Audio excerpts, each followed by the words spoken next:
Welcome, Stephen. Good morning. Thank you. Good morning to you and everyone. Would you like to say a few things before we start with our questions? Surely. Just as a matter of sequence. So you're going to ask me a question or relay a question in English. Yes. I'm going to respond in English. You're going to translate into Turkish and like that. No, we'll do the whole thing in English. Okay. I will translate after the event and do subtitles like I did before. So this will all be in English. It will be different people asking you questions. Okay, very good. Otherwise, I would have to speak in phrases, which would be fine. But now I understand. Okay, so let's launch. As you can see, the sun is just coming over the mountain over on this side of me. So it's quite early in the morning here. Not a time for rock and roll, but I suppose we're not going to do any kind of rock and roll business today. The first thing I'd say, just to have people oriented to my frame of mind today, is I remain completely bewildered, to be honest, that anything that I was able to manage 7 or 8 years ago, 10 years ago now, by way of outrage and by way of grievance and by way of profound objection to what I was seeing happen around me when I was working in the death trade, is mysteriously not only available to people on the other side of the world from me, but apparently in some fashion compelling. This is completely mystifying. And I don't say that with artificial humility. I genuinely can't really understand it. And the principal reason for that is that the English that I wrote in and that I'm probably going to speak in today is not accessible to English-speaking people generally.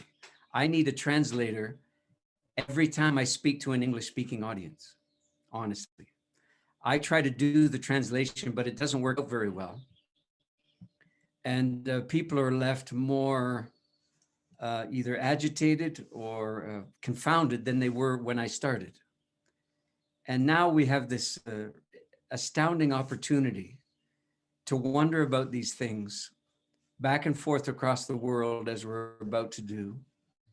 And it fills me with a sense of bewildered gratitude that I lived long enough to see such a thing. And I really enjoyed, I don't know who it was, but one of the Turkish early readers of the book, I guess you're all early readers of the book now, but they said something like, wow, Turkish is the first language it's translated into.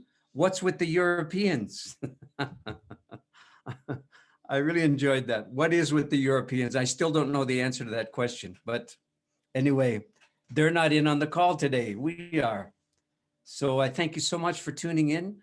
I don't know what time of day or night it is for where all of you are, but let's see if we can make the next hour or so worth you staying up or worth you getting up.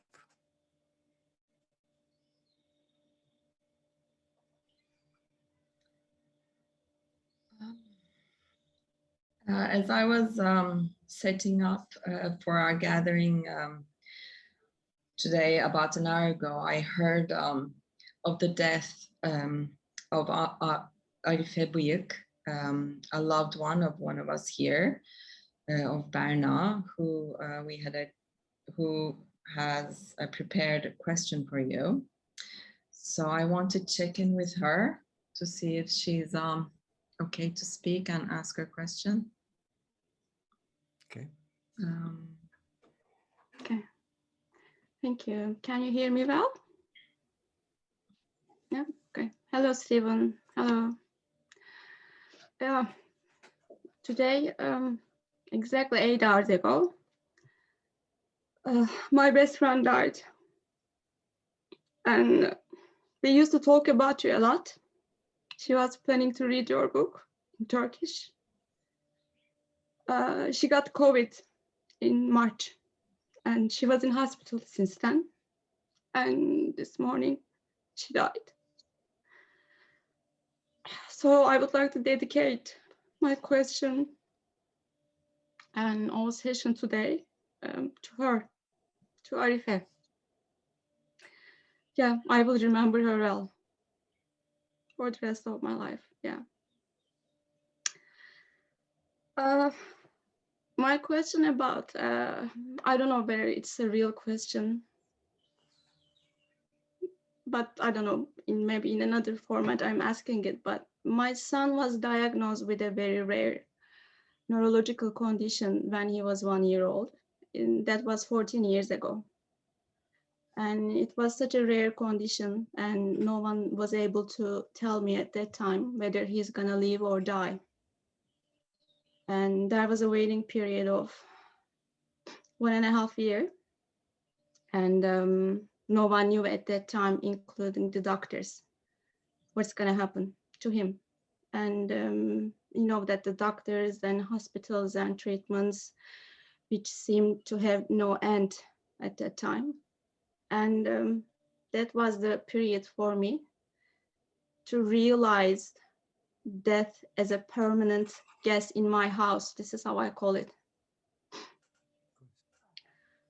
And I had a guest whom I didn't know how long it will stay or how I would host him. I had no idea, literally. I had no idea. And the worst thing is, I remember this guest literally had taken away all my ability to go on life like I used to. So I transformed to something else. Yeah. And especially in the beginning, I was praying heavily for the cure for my son, heavily, just for the physical health. This is what I was praying for. But I don't know what happened, Stephen. Like towards the end, something happened. And I didn't really know what it was before I read your book. I read your book 2-3 years ago. And what happened was, I was like feeling a knife in my heart, and it went so deep and there was no space to go anymore. So my heart literally broken. And then I said, there is something else. There is something else. And I guess, as you said in your book, my parenthood disqualified me till that moment to see. And I said, that's life. And you know what? That realization was heavier than the realization of death, actually. That was so heavy. Then I fell asleep while crying. And then I woke up. The next day, I went to bathroom. I am not exaggerating. I met first patch of white hair overnight. I'm not exaggerating. Yeah. And always this patch is a reminder for me, that moment. So my question is, it is really not a question, but it's not what you say or what is in your book, but how you say is, Stephen, has a power to me, like a magical power. And I would like to hear from your own words, hoping that your words will reach someone, maybe reach some parents to hold their hands, like how that initiates life. What is that big initiation? Thank you very much. Okay. Thank you. I know it's a big question, but thank you. It's a very big question, and it's long too. Well, first of all, thank you for the kind acknowledgement that whatever I can do with my language is somehow available to you. I'm glad that it is. That's what first of all, that's what I worked so hard upon when I was working in the death street. That the language that people were spoken to in who were dying and the language they themselves used was so inadequate. It was a flat landscape, their language was, and there was nothing three-dimensional about it, nothing death informed about it. So my responsibility was literally to make a language where the realities of dying could actually appear, so that when I spoke to these people, they had some sense of where in their lives they were. That was the self-appointed task that I had.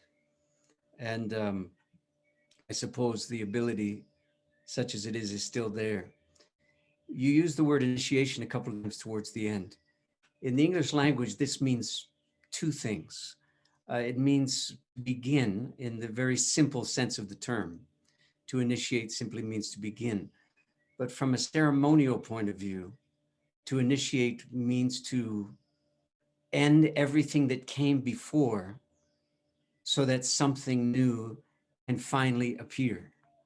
And in that sense, it's a very almost aggressive understanding that the obligation to go through a kind of initiation in order to become an adult human being, the requirement of that is the utter and complete goneness of your childhood.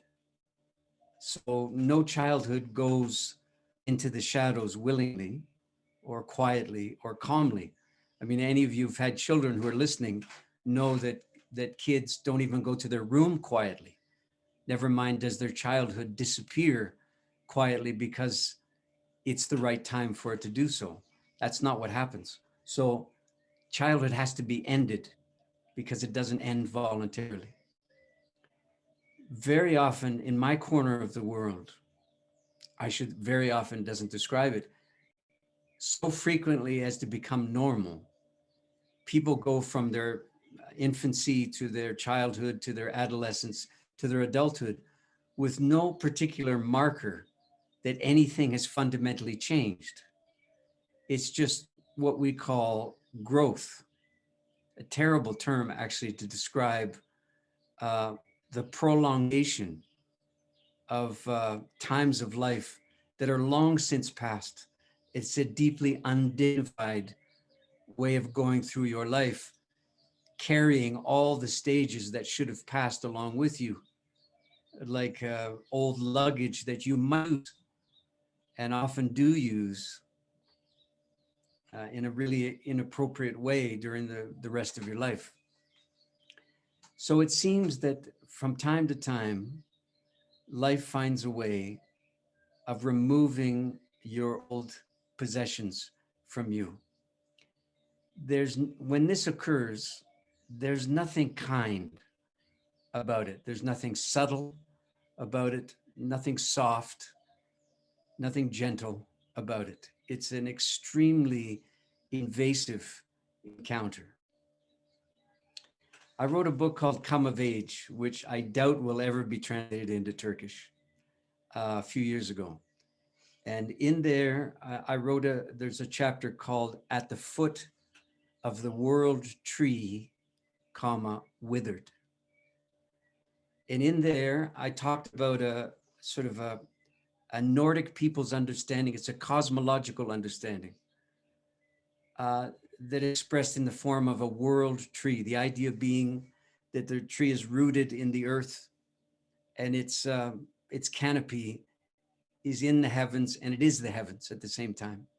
And this tree is a delicate, massive, but delicate and finally time-limited presence in human life. And eventually, in the end times, the tree will die. In the meantime, though, North Americans tend to see this tree as somehow maintaining the relationship between the heavens and the earth, between the divine and the human, between the profane and the holy, between here and there. between the gods and the rest of us. That's not actually what it does. That tree is there to keep us apart, not to keep us connected. Why? Because from this understanding, from this point of view, too close an encounter with the other world or with the non-human world or with the gods would be so destructive, so disorienting for humans that human life would almost be unthinkable on the other side of such a contact. So in other words, the presence of the tree is a manifestation of a remarkable kind of compassion that keeps us separate. And that separation seems to have been the source of many of the world's old stories about what happened to our old kinship with the divine. Why do we experience a sense of being separated or removed? And this understanding about the world tree says it's for our sake that we are one step away from the divine, one very important, immense step away. Maybe now you see why I'm mentioning this in the context of the question.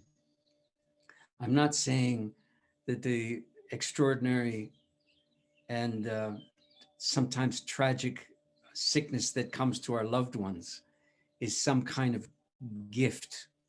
I would never say such a facile and indefensible thing. I would say, though, that from time to time, things come into our lives that we would never ask for, never imagine would be of any particular benefit. If anything, seems disastrous, catastrophic, and the rest. When those things come, the immense obligation that we as grown-ups have is to reconfigure our understanding of what gratitude is. And so I'll end the answer with this little short meditation on gratitude. And I hope this is not going on too long, but if you've listened to me or if you've read anything that I've done, you're not surprised that the answer is quite long, I'm sure. So when I was trained in gratitude as a young child, I was trained that it was a reflex, that I should come to it as a reflexive response. And it went something like this. Say thank you to the nice person who gave you the nice thing. And if I were to ask, why? Because it's not the most obvious thing in the world to do. Their response would be, because it's nice to do. You just keep the circuitry of nice intact by thanking them. And so you grow up with the idea that gratitude, even the most profound kind, even the gratitude for being alive, has to somehow be connected for all time with you being on the receiving end of all the benefits, all the graces, everything working out well. That's where your gratitude comes from. It's a kind of involuntary reflex that registers good fortune. Apparently then, the rest of your life is a gratitude-free event. All the parts of your life that you'd never find a way to feel good about or to recognize any benefit in, all of these things fall outside of the realm of gratitude, apparently. And this is where you learn how to cope or some kind of 5 stages of contending or something. And you can probably tell what I'm saying is this. None of that old understanding is really gratitude. It's just a reflex acknowledgement of benefit. But for grown-ups, for genuine grown-up people upon whom life has written its signature, we have an obligation to cultivate a kind of gratitude that's not related to benefit, that's related instead to the acknowledgement that we remain alive. One of your number was alive last night, is not alive this morning. Where is the gratitude to be found in the rest of our lives? This is actually where it's most needed and where it most belongs. not in the times that have their own reward. And so you could say gratitude is a kind of eloquence that we craft for that part of our life that confuses us and confounds us and breaks our hearts and takes things away from us. So grateful for what? Grateful that you lived long enough to recognize that your gratitude has a more mature face than it used to have, and that you can be grateful for being alive and for the mystery, the grief and the mystery, as I call it, of being alive. And this makes you some younger people look to involuntarily for some kind of instruction on what being alive asks from us, as well as what it gives to us. And that partnership,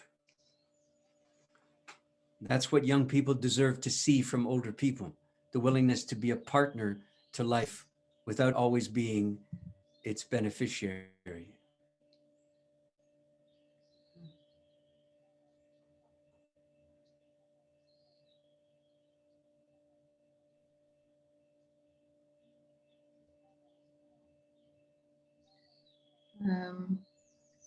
Who would like to go next? Sepin, would you like to speak?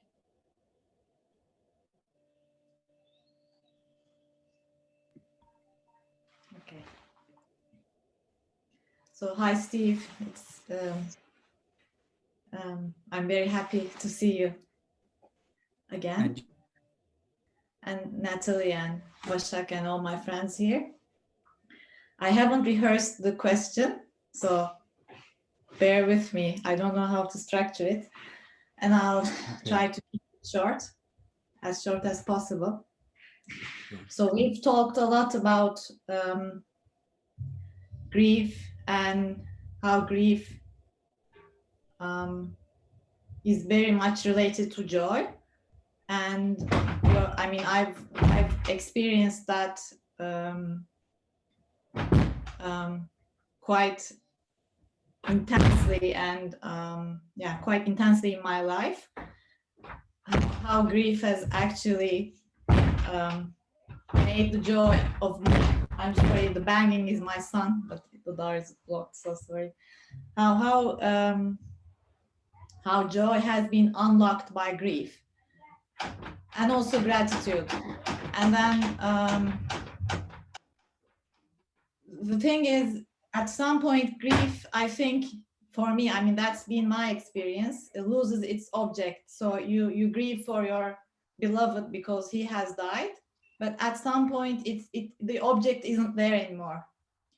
And but it doesn't matter anymore, because there's so much joy in everything in life. And then there's the counterpart, maybe, or maybe it's not the counterpart, I don't know, but it's a part of it. There's also love, and a lot of joy comes with love also. And I mean, as much as grief is deepened with the absence of your person or whatever you're grieving, love deepens with the presence of your person or whatever you're loving. I mean, you see the person, it's the most joyous thing in your life to see his face or their face. You make sex with that person, and I mean, if you're making proper sex, then it's the best thing in life. I mean, it's the joy that can be, the most joy of the whole world.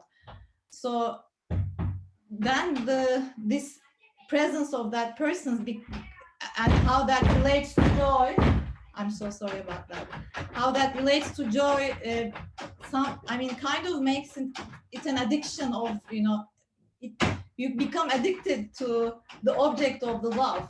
Whereas with grief, the object of grief disappears, so the joy is like limitless.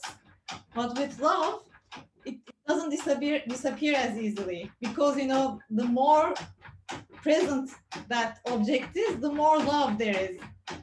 So yeah, is that a question? I don't know if that's a question. No, it's not a question at all. But let me see if I can turn it into a question.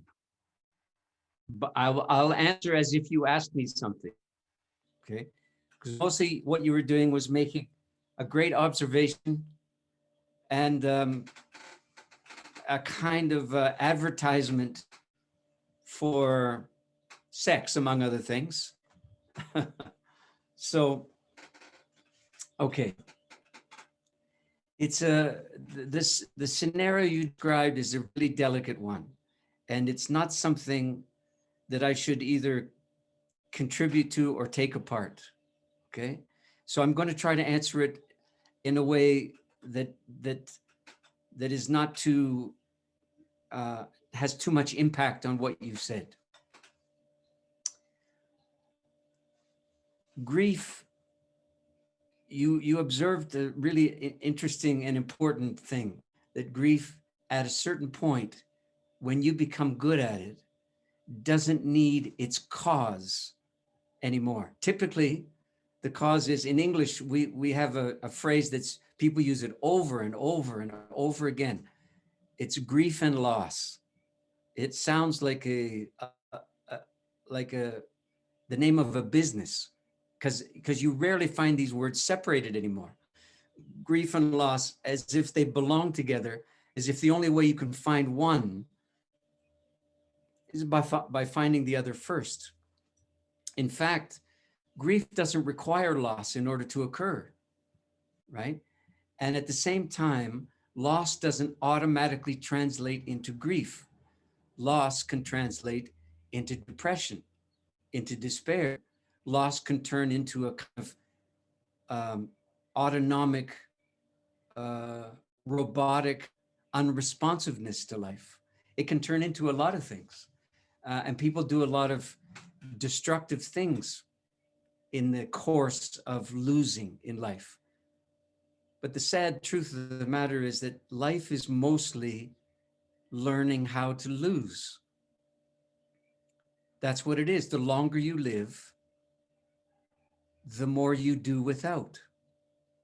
The more people, the more circumstances, the more health, the more ability, the more motility, and I could go on and on and on with the consequences of living. And we're living longer and longer and longer now, which means we're going to have to get better and better at living without, at once having had, no longer having.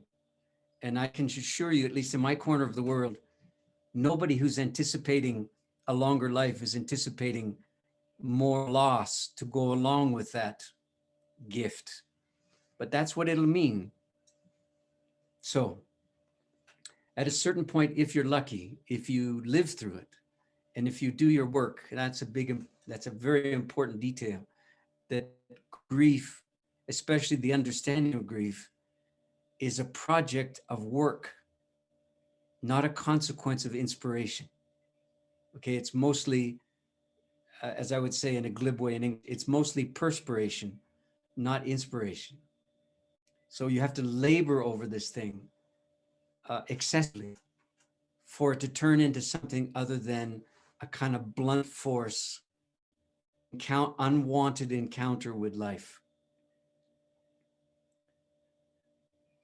At a certain point, with enough work,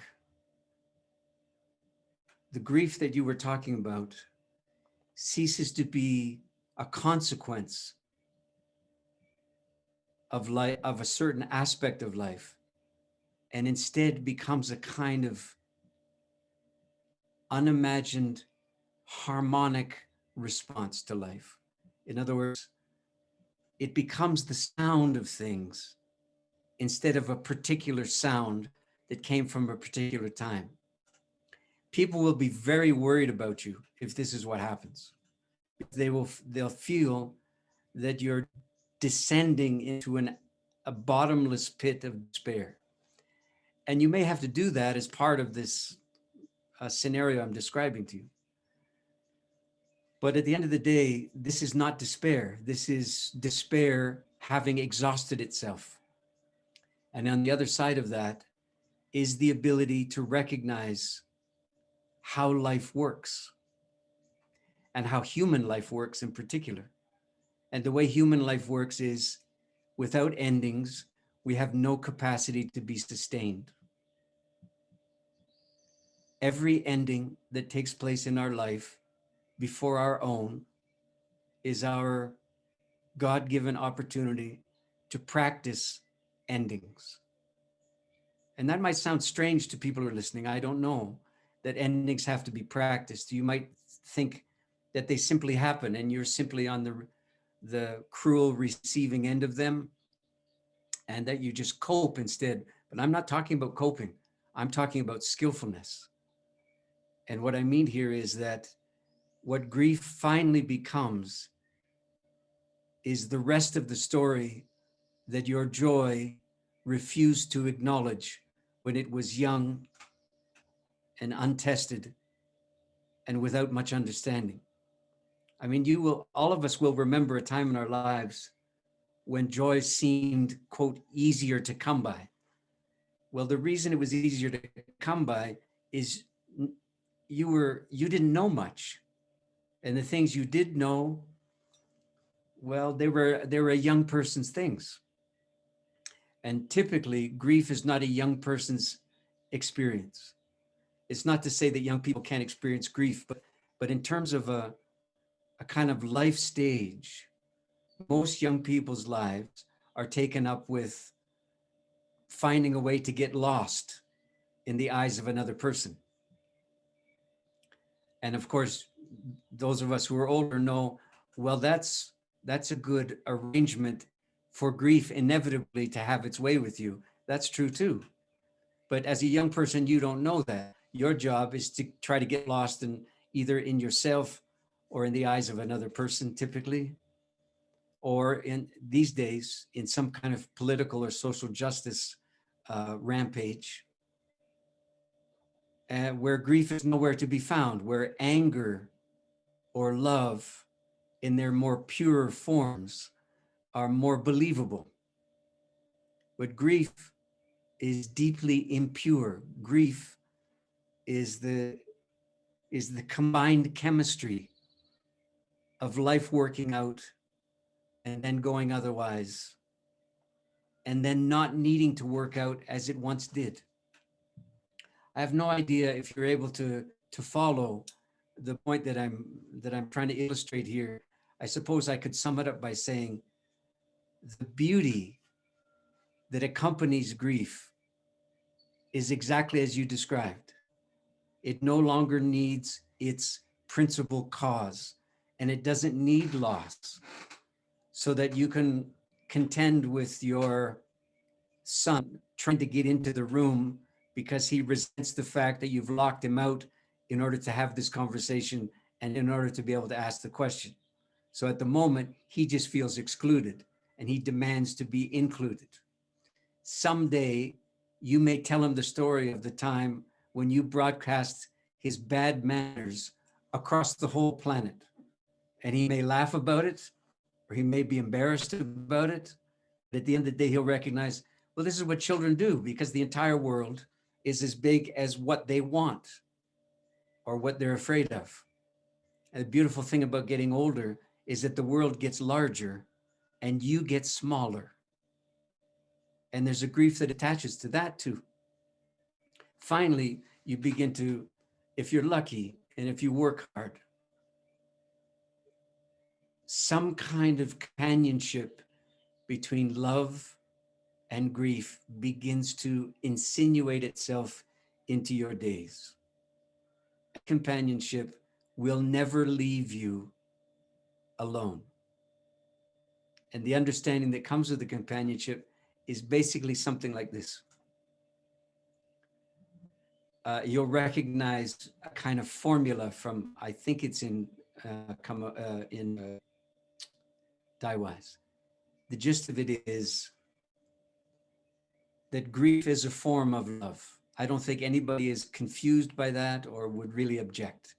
Grief is what you experience and what you do when that which you love passes from view and is no longer accessible to you as it once was.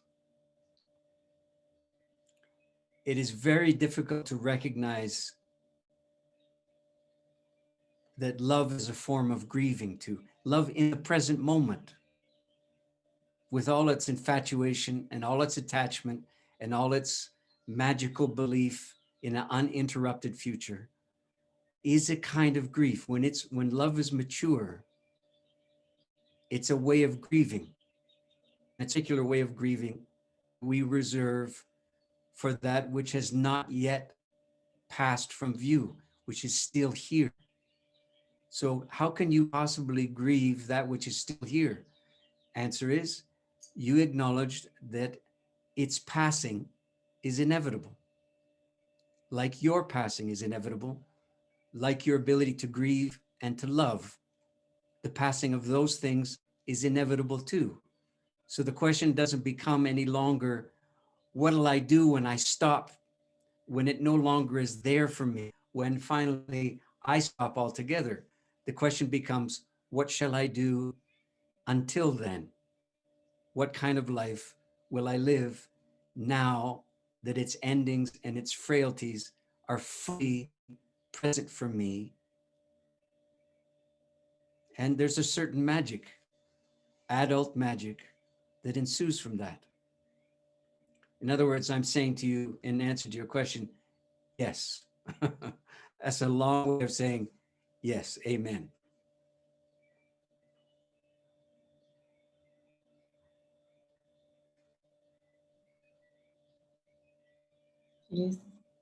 Firez'cim, Cosmo, would you like to go?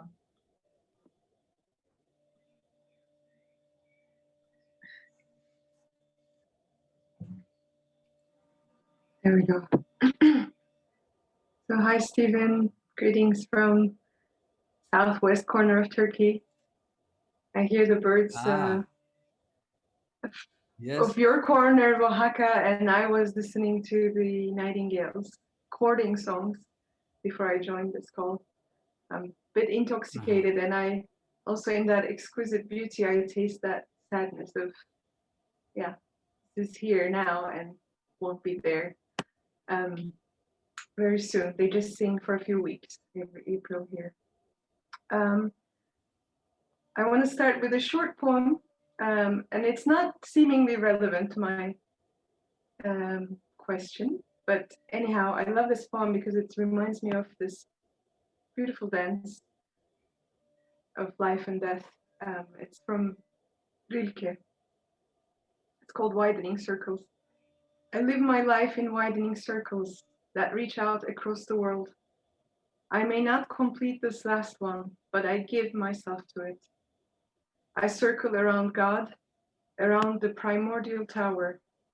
I've been circling for thousands of years, and I still don't know. Am I a falcon, a storm, or a great song? Right. I try to find a question worthy of asking you, as I take this as a great privilege. And I ended up deciding to bring something that I've been wondering about. And it might, again, it might not turn into a question, but I'm sure you may have some things to say about it. So I'm 46 years old, and I never witnessed a dying person. I never witnessed death. And this is a testimony to the poverty of the life I'm living. I had the great blessing of witnessing a birth, though. Once I was present at a birth, and I welcomed the baby into this life. And in that experience, just minutes or even seconds before the baby has fully showed up in this earthly plane, there was a moment of great silence. You know, in between the puffing and roaring of the mother, there was this imminent presence, and it's something I can describe as great silence. And for me, in that moment, it was clear that what we call birth is somehow so intimately connected to death, and through both this intimate sensing of this great presence, of divine presence, yeah, even though I haven't been in the presence of death, in the presence of birth, I could also feel this presence of death. So for me, there was this immediate connection, how these two seemingly opposite thresholds are intimately connected. And then wondering about how we humans now tend and relate to birth and death, how we die, how we are born and how we are dying, how much we lost in that, and how everything in between is somehow confused and distorted and lost as well. So I'm always thinking of these two things. For me, they're part of a whole. And how everything in between is informed by these two sacred thresholds and the same gate somehow. Yeah, how that informs, how that shapes the culture. Is there anything you'd like to say about this? Yeah. Yes, sure. I live my life in ever widening orbits that circle out around all the things of this world. I will not live to see the last, but that shall be my intent. I'm circling around God and around the ancient tower, and I've been circling for 1,000 years, and I still don't know if I'm a storm or a falcon or a great song. It's amazing that both of us knew that and committed it to memory. It's so remarkable. That's the version I know, slightly different. Well, the circumstances that you describe, which we often refer to as opposites or the opposite ends of life, this, of course, is a linear understanding which does nobody no good. There is no linearity to any human life at all. If you live long enough, you begin to resemble your beginnings, not only in your infirmities or even your appearances or your posture, but you're in certain understandings that have somehow escaped you until you got older. So I'd like to recommend some kind of fundamental renovation of our understanding of opposites and try to imagine that they're so close that they can't possibly be oppositional, that their relationship is otherwise. And maybe this image will help. You know, when it comes to the extremes of anything, the interest by which those extremities register upon us start to soften and to melt and begin to resemble each other more than they ever did. Think of the extremes of temperature. Where I live, not where I am right now, but where I live during the summers in particular, it can be so cold outside, minus 45, minus 50, that there's not much of you that can tell the difference in your fingertips, in your nose, in your ears, between extreme cold and extreme heat. When you get to that kind of extremity, these are not opposites, they mingle together. They're consequences for your body and for your kind of ontology. They begin to resemble each other. In other words, you could say what's to be a line, when it becomes extreme, starts to bend back towards itself.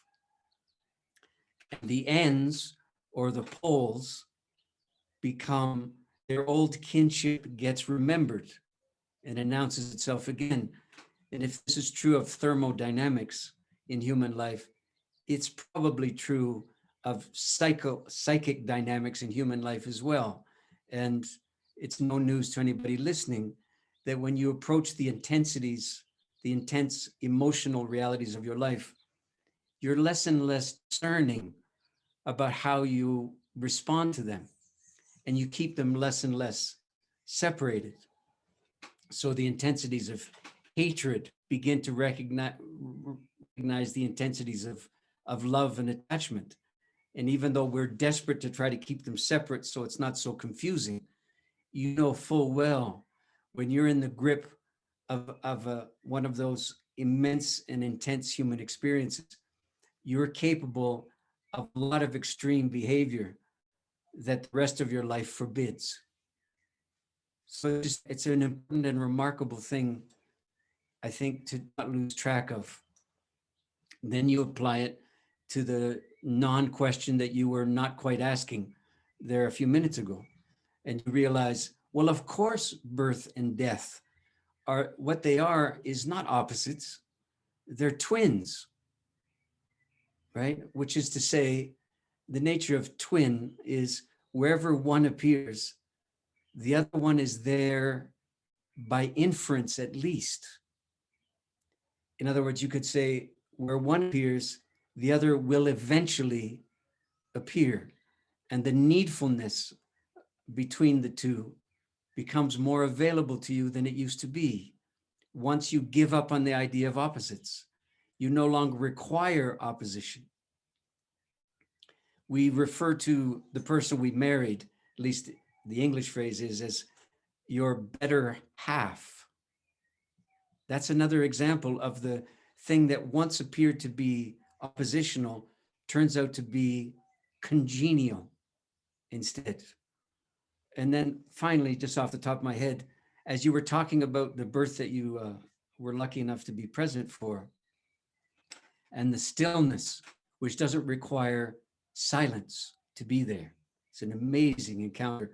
I was picturing what they call in English crooning, which is the beginning of the wet head appearing there and everyone catching their breath no matter how many times they've seen it. So this is called the fontanelle in English. This is the soft part of the head that can contract in order to make it through the birth canal, because by that time, most of us are too big and we don't live to term. Actually, we're all born prematurely. The ladies who are listening know this full well. We're all born prematurely because if we actually came to full term inside with some kind of psychic and physical competence, the way other mammals are, well, we would destroy our mothers on the way out because we'd be too big, particularly our heads.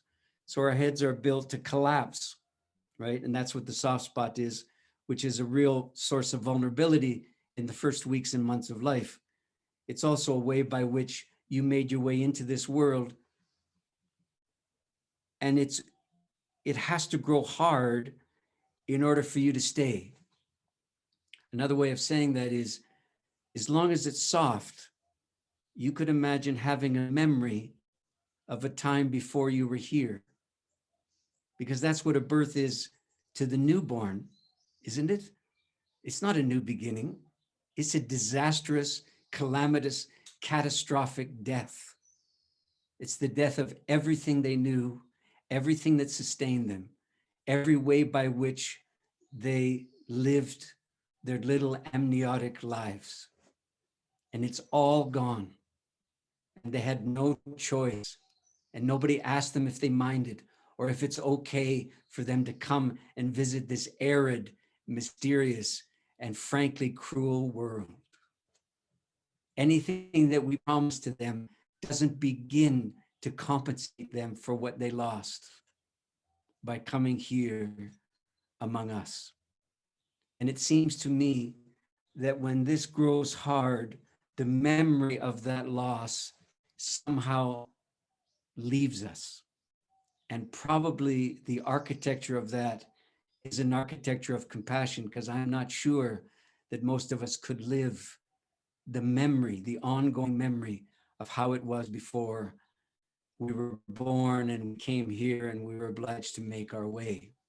But maybe something of those memories comes to you again when you're preparing to die, to end, and to be no more as you've been.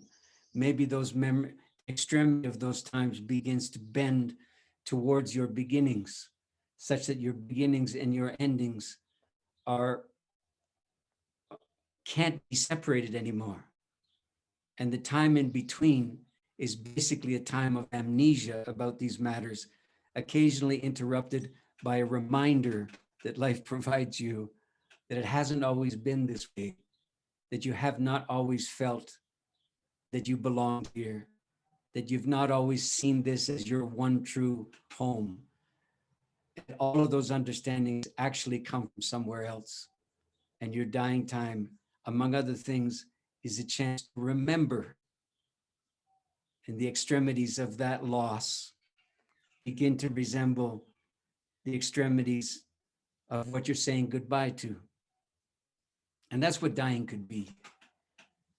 If we had an understanding of what being born in its full and tragic aspect was.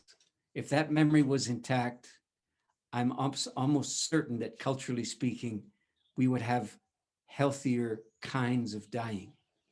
So when I used to work in the death trade and I would meet a midwife, I would say to her routinely, "Oh, well, we're in the same business." And she would say, "Of course we're in the same business, from opposite ends." And I would say, "I don't think they're opposite. I think I see virtually everything you see in the same person, separated by 40 or 60 or 80 very brief years of amnesia." And she would laugh and she would acknowledge that that was probably true.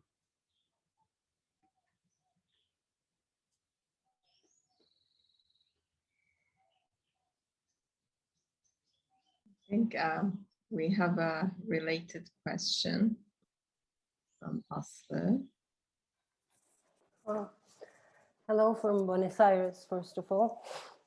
And thank you for your time. I'm thrilled by your work, your words, and your storytelling. So this will be a reflection rather than a question. And please bear with me if I stumble over my words. I'm very excited. So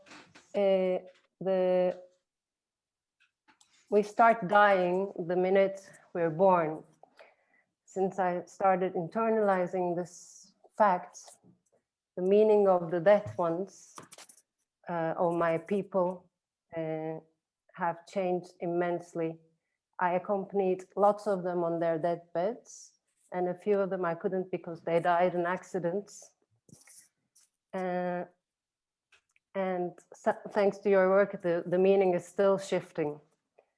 And I've spent so much time in hospitals, and since I was an adolescent, and always questioned that, did it really have to be this way, the endings?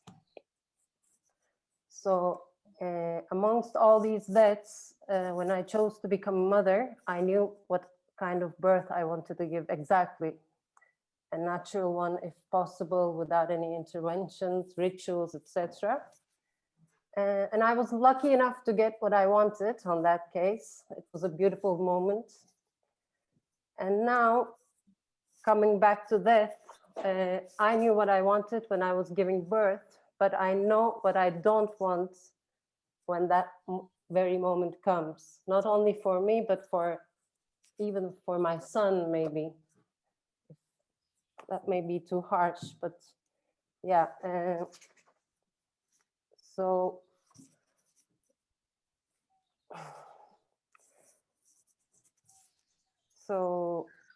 let's put aside for a second when life is what happens to you while you're busy making other plans. We know it happens. It happened a lot of time to me. But this knowledge of knowing what I don't want is kind of becoming a dream or a longing. But it's not a longing of a medical event, definitely. So maybe a good farewell to the loved ones, being able to pronounce the word death, dying, or not being able to choose your own bed, maybe, instead of a hospital bed where the seasons are all now unknown, whether it's day or night, etc. All cables around, you know what I mean. So I'm like a casino. I'm not planning a suicide right away, but so it's always becoming a tempting thing, that very moment. And just like the night before, or the few weeks before you give birth, you know, the fear is blends with the excitement. Or you take that flight to an unknown country when you're young and you just go away, kind of that feeling. So yeah, do you have any words on that? Wow, did all of you make a vow before you joined this program not to ask a question, just to say something and then turn it over to me? Is that what happened? But nobody told me? Okay, no, it's no problem at all. It's, you know, asking a question is one way of wondering, but it's by no means either the best way, the most achieved way, or anything of the kind. So, but you heard me say it before, and I'm going to say it again. When people are wondering about things, all of us can feel that it's a delicate undertaking, that people are quite vulnerable and revealed when they're wondering in this way. And so the last thing you do is turn it into something you can object to or teach from, or, I mean, you just have to leave it alone. That's an important and respectful thing from where I sit, is to make sure that people's wondering survives anything I would say in response to it. And I hope that's true this time around as well. So the first thing I'd like to begin with is what you began with, which is the observation that we begin to die the moment that we're born.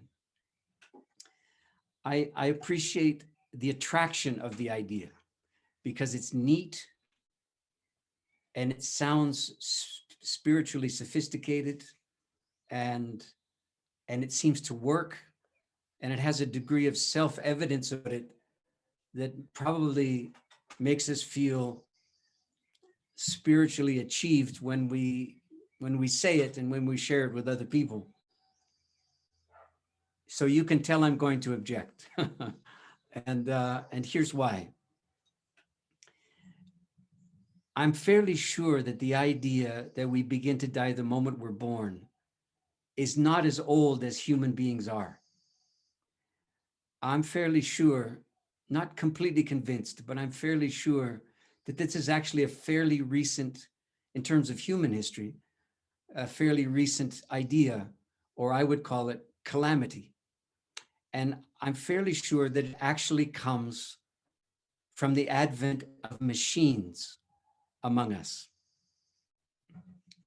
And it comes from an understanding of the unfolding of time, which is fairly recent and comes from the advent of machines and the clock tower in the village square and shift work and things of that kind.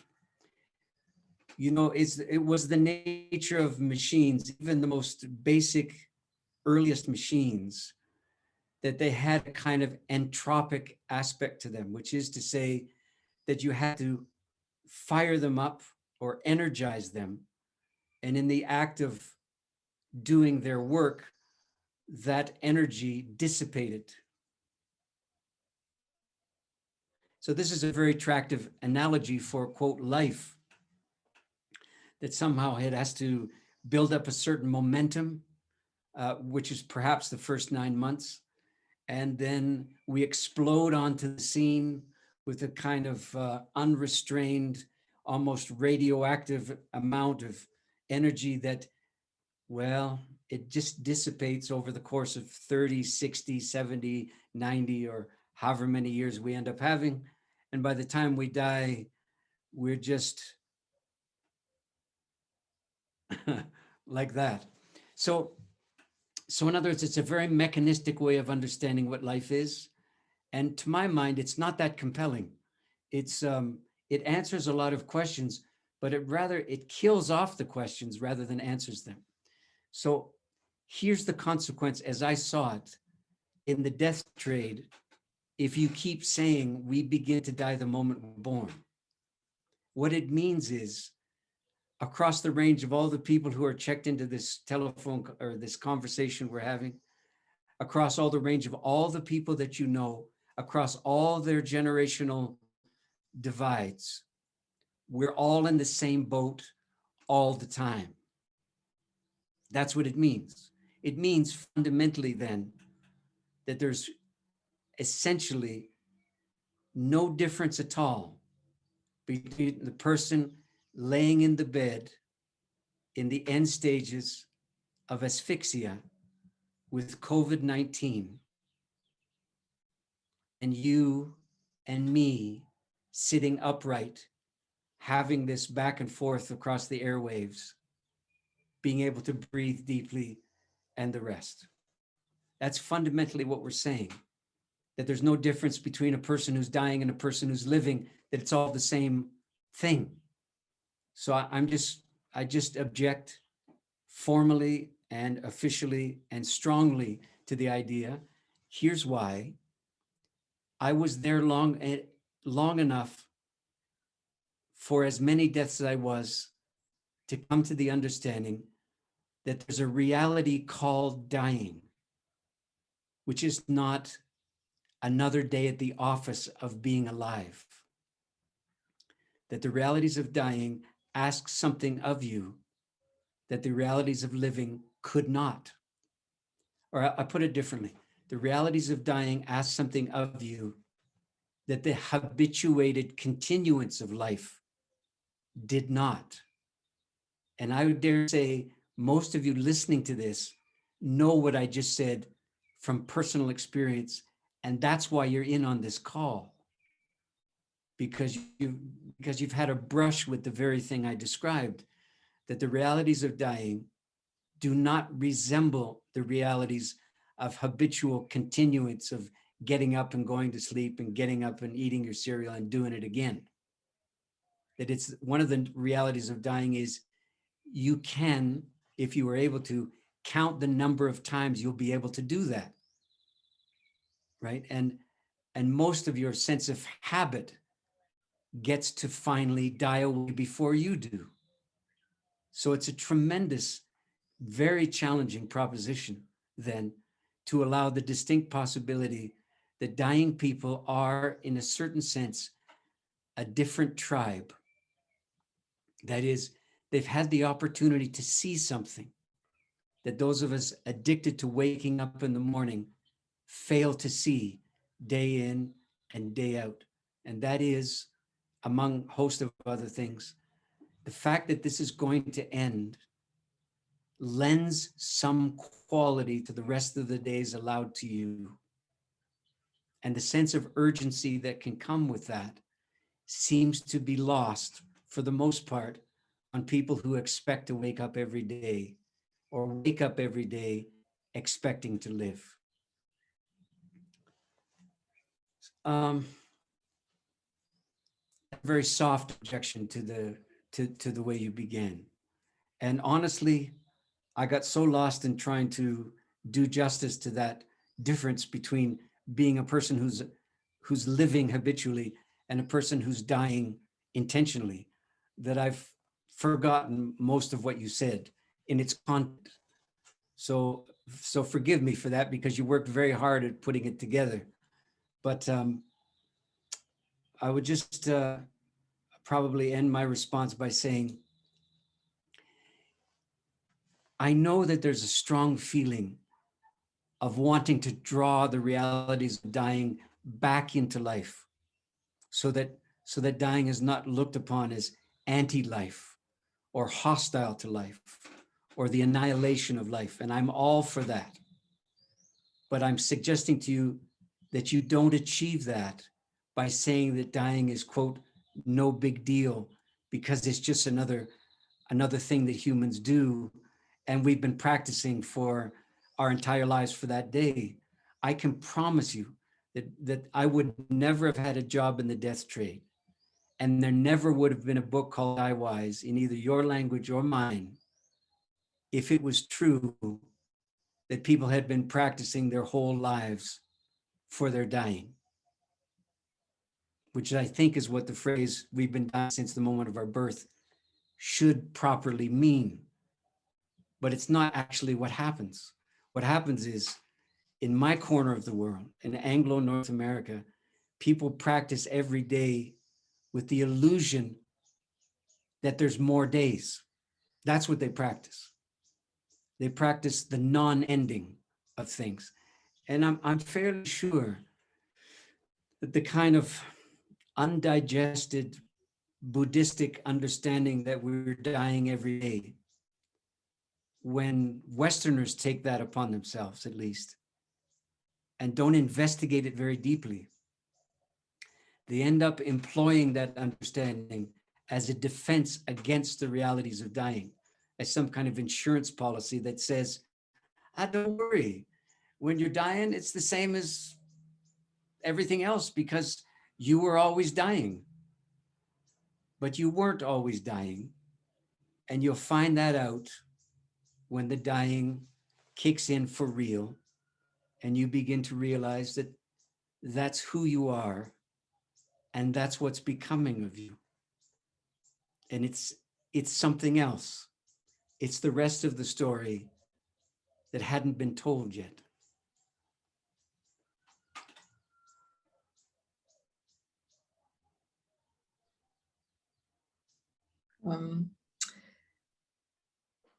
I realize we're out of time already, but I was wondering if you would answer one more. Two? Okay, one. I promise it's a question and not a wondering. Okay. And it's Okay. about hope and the difference between being hope-free. My favorite drug. And hopeless. This was a big subject of debate during the translation, how we would translate hope-free. And if you could, the question is, what does working without hope look like in our part of the world where every day seems like a tragedy? If you don't have hope, it feels a bit like dying. Yes, what does that look like? Okay. Okay, I'm going to try to be delicate and sensitive. Those are not qualities that come easily to me, but maybe they belong in the answer to this kind of question in this kind of time that we're in. In fact, probably I should begun with an acknowledgement that the time that we're in, the plague time that we're in, is the context in which we're talking about these things, even though with one or two exceptions, it hasn't come up once yet. And that's my oversight. And I'm sorry I didn't mention it from the beginning, because it is proper context. I know that people are probably growing tired of being reminded in all kinds of ways that we're in the midst of a pandemic and that, things have, quote, temporarily changed. I don't think many of these changes are temporary, to be honest. And it's important to recognize that these are not like other times. They're not really comparable to anything that most of us have lived or seen. And all our questions and all our answers should reflect that in some fashion. So with that in mind, then, I come to the question of hope. Your characterization was how to live without hope. And I'm not sure that I ever said or recommended or advocated that. So you can tell I'm careful with the language, and not the way a lawyer is, hopefully, but maybe the way a spirit lawyer might be. So let me, for those of you who are not familiar with my rampage about hope, let me briefly present to you the dilemmas about hope as I see them, and then maybe try to make sense of those dilemmas and what might be done in response to them in a time that we find ourselves in now. So it's no surprise to anybody listening that when I was working in the death trade, Everyone believed in hope. I can't think of a single exception to that, not as a dying person or as a family member or as a paid professional who, who's there on the scene. I'm wondering, as I say that now, whether people who are working on the front lines in the intensive care units and the emergency wards of hospitals around the world and contending with the pandemic are hopeful. I'd be shocked, frankly, if most of them were hopeful. But let's just elaborate then. So allow me a few minutes, and if you have other plans, you have to go to them. Don't worry, you're not going to miss anything by missing this answer. And for those of you who are able to stay, this is the bonus round, the one that extended beyond what we thought we would have to listen to. So one of the things I did is I began to pay attention in the early days to this question of hope, because it was never challenged and it was never wondered about, and it was a kind of disorganized religion where I worked and where I lived, and I think it still is. I call it a disorganized religion to distinguish it from the organized religions that many people of my age and younger have no time for anymore. They have a lot of time for disorganized religions, and the religion of hope is one of those disorganized religions that has countless millions of people attending its congregational life every minute of every work of every day and night. So as I paid attention to it, a question began to rise for me. It wasn't concerned with what people were hoping for. What I became concerned to learn about is what was being hopeful doing to dying people. This is something I never heard anybody wonder about, not then and not now either. It was taken for granted. It was assumed that hope was its own reward. You didn't have to wonder what it did to people, because inherently, as they used to say in research, hopeful people had better outcomes. And I always laughed at that, because hopeful people died and non-hopeful people died in equal measure, in equal numbers. So I wonder what kind of better outcomes the researchers were talking about. I have a fairly good idea what they meant by that. They meant that as hopeful people died, they died as hopeful people. But they never wondered underneath that, what did that do to dying people to oblige themselves and the people around them to remain hopeful until the end? And then what? What happens to the hope when the hoped for end never happens? There's the big dilemma. So what they did in the business was they worked with the content of people's hope. So initially people were hoping for a cure, and the cure was not forthcoming. So then they were hoping for more life, for a longer life, for more time. And then this was granted. And then in the course of their more time, what were they hoping for? And the answer was more time still. Wait, what are you doing with the more time that you've already been granted by virtue of seeking the chemotherapy or the radiation? What are you doing with the more time? And the answer became, well, I'm hoping for more time. That's what I'm doing with the more time I already have. At which point I finally started wondering out loud, do you ever get what you're hoping for? Do you ever get to live in the land that you keep saying you want to be able to see? This more time with the kids and the grandchildren and the dogs, and the more time in the country or looking out your window. What is it taken up in? And for many more people than not, it was taken up in hoping for more of it. So you realize at some point your hope will be defeated, right? And then if you're lucky, you begin to recognize it's not what you hope for that will be defeated. It's your hopefulness that needs to be defeated. What do you mean by that? I mean this, if we stop wondering about what people were hoping for and begin to wonder instead what being hopeful is doing to them, you see something different. This is what I saw. And I have no reason to exaggerate or to lie to you. And for what it's worth, I'm just being a witness here in saying these things. Hopeful people were hoping that they weren't dying, but they were. And they mistook being hopeful for being positive. And they mistook being positive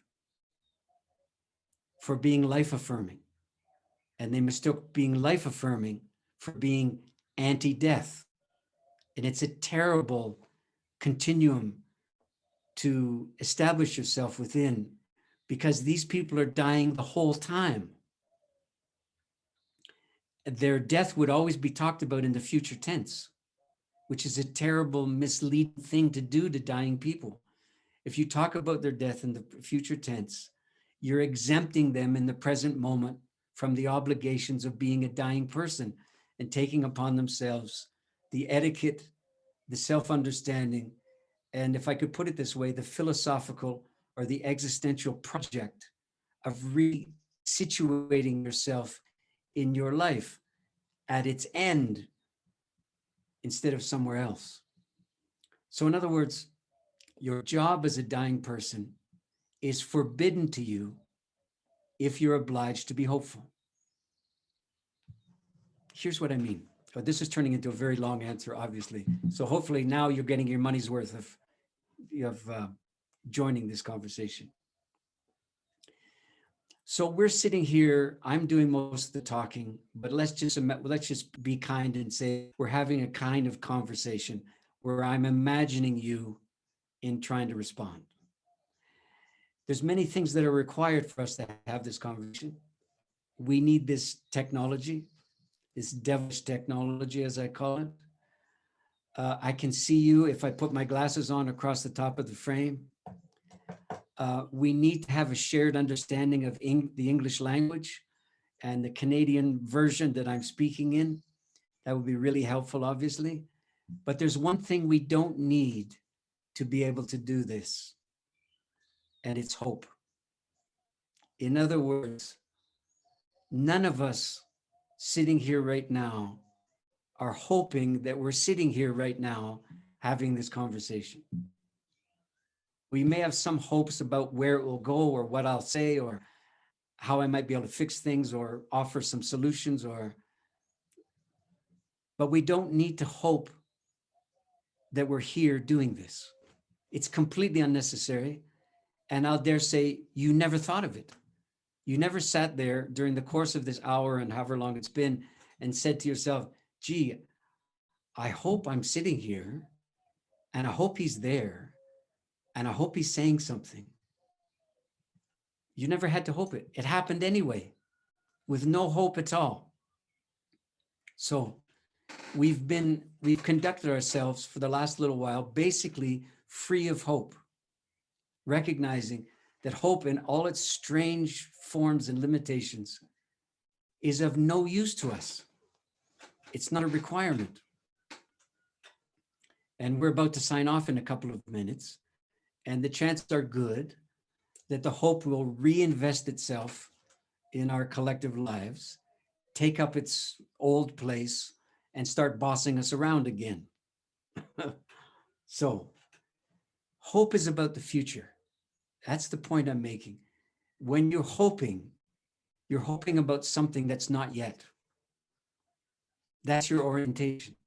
By definition, a hopeful person abandons the present moment in all its complexities and peculiarities, all its tragedies and heartbreaks, all its mystery and confoundment, and trades all of those in for the possibility or the mandate that things could be better later, should be better later, shouldn't be like this anymore. I have no such orientation to life. I'm not saying that my life is lived free of hope, but I would just say that for the most part, my sense of obligation to the future has withered, and it basically doesn't function anymore. Let me distinguish that from my obligation to young people, because young people are often talked about as the future of a given culture or so on. That's completely wrong. Young people are not potential sitting on a shelf. Young people are actual, and they're participating in the present moment. They're not any future at all. They're as caught up in the realities of the present moment as I am. So I conduct myself in the presence of younger people, not as if their future lives are what I'm bearing in mind. I'm not. I'm bearing in mind the world that they're inheriting from my generation right now.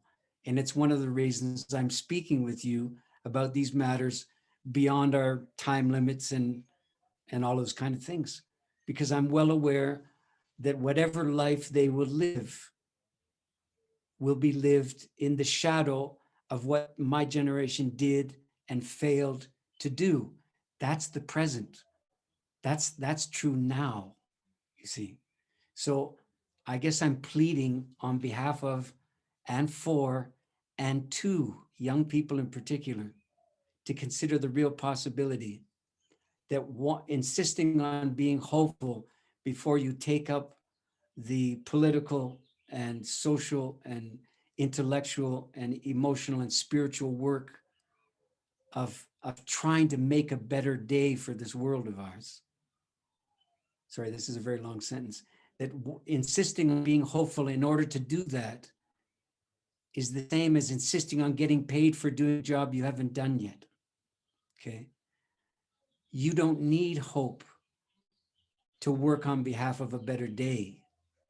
You need heartbreak to work on behalf of a better day, because that's what imagining a better day does to you. It breaks your heart because you recognize this is not that day. That things have become appreciably worse during the course of our collective lives. And there's not much to be proud of in that regard. And so when you imagine younger people assuming the world that you have inhabited as you prepare to die, one of the things you have to imagine is the feelings that they will have as a consequence of the condition of the world that you bequeath to them. See, it's useless to be hopeful that kids will feel better about us, my generation, than they actually will. Instead of being hopeful about that, my deep recommendation is to proceed free of any such encumbrance and engage young people now in the present moment, understanding what you're asking of them by what you've done with the world when it was your turn, you see. So there's nothing to hope for. Instead, some kind of direct action on behalf of this better day is a present obligation, not a future obligation. The future, friends, never happens, right? When it happens, what do we call it? We call it the present. The future never happens. The future is a tyrant. The idea that you have potential that you're not living up to is a tyrannical proposition, you see. There's things you're not doing, okay, that's something else. But the idea that there's some part of you that's kind of magically waiting to occur is a kind of tyranny that you're obliged to live up to with never having seen it or knowing what it is. So imagine instead that hope would keep you from the understanding that you're fully manifest now. This is what the word awake means in the English language. It has nothing to do with this or the opposite of slumber or the opposite of confusion. The word awake means to be gathered into the understanding that you are living in the presence of this entire web of consequence that is fanned out from everything that you did and didn't do and said and didn't say and thought and didn't think and knew and didn't know. That's what the wake is. And the A in front of it means of. So you're living in the web of consequence. And the first consequence of realizing this tends to be grief. To bring us to some kind of full circle for this discussion. The consequence, the sound that you make upon awakening in a time such as ours is not amen. It's not hallelujah. It's a sob. And partly that's plague related, COVID related, but mostly it isn't. Mostly it's awakening to the fact that there's nothing to wait for. There's no more magical, more promising future than the moment that we're granted to live long enough to realize the fact. You can tell I could go on.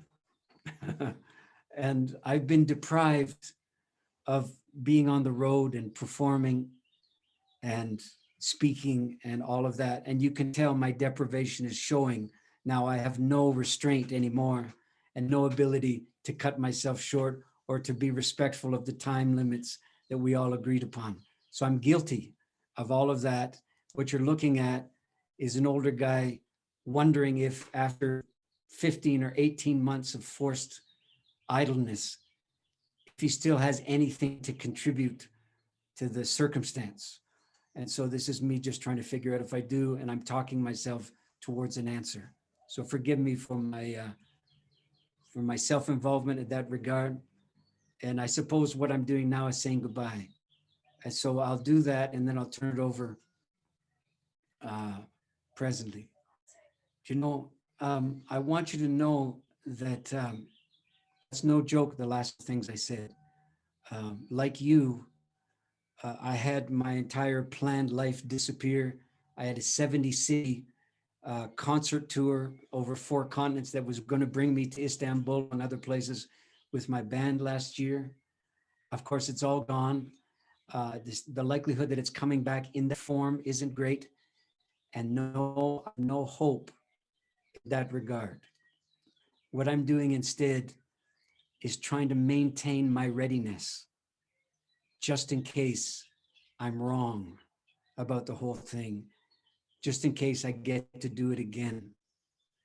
So I keep my guitar tuned, and I keep a nice suit on a hanger by the door, and I keep my boots there in case the all clear signal blows, in case we get a chance to meet or meet again. And this is my way of thanking you enormously for a gift that you may not know that you gave me, but you have. And it's the gift of me being able to wonder aloud in some kind of, I hope, responsible way in the presence of fellow human beings prompted by their wonderings and their travails.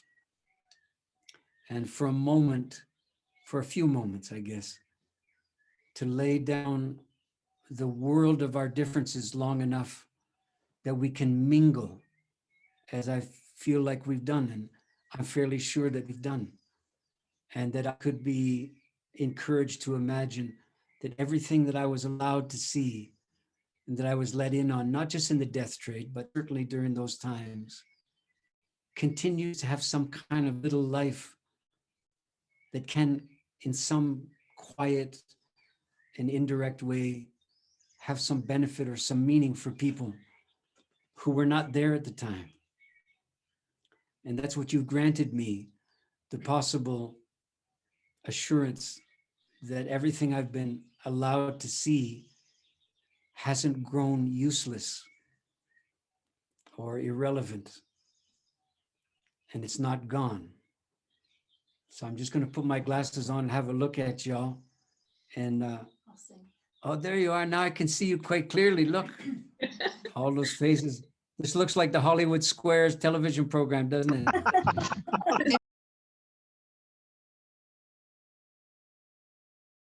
Thank you. Okay. Stephen. Look, almost everybody out there is a woman. How did that happen? Did you not Hey, invite I'm the a man men? here. Sorry, I only see so many pictures.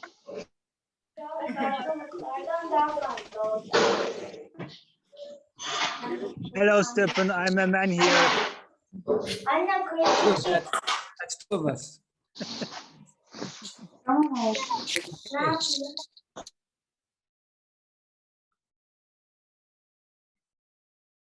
What do we do now? Let me sing a song for them.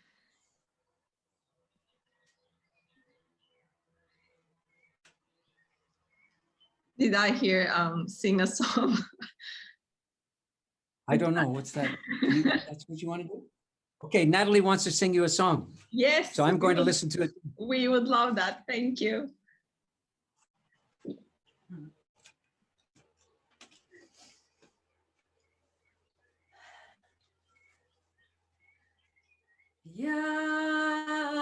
Yati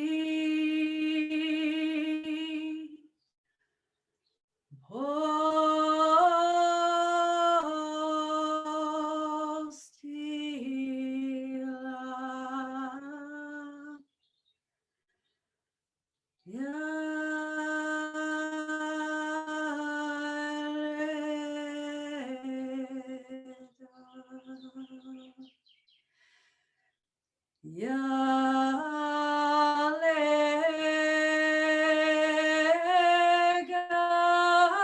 Yalegash Ya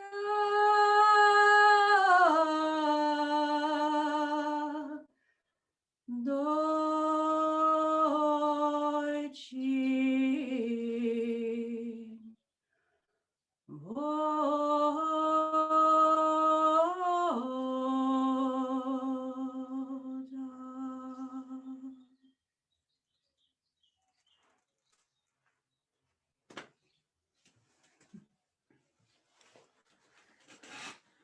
That's the part I left out. Now you got the whole thing. Thank you, both of you.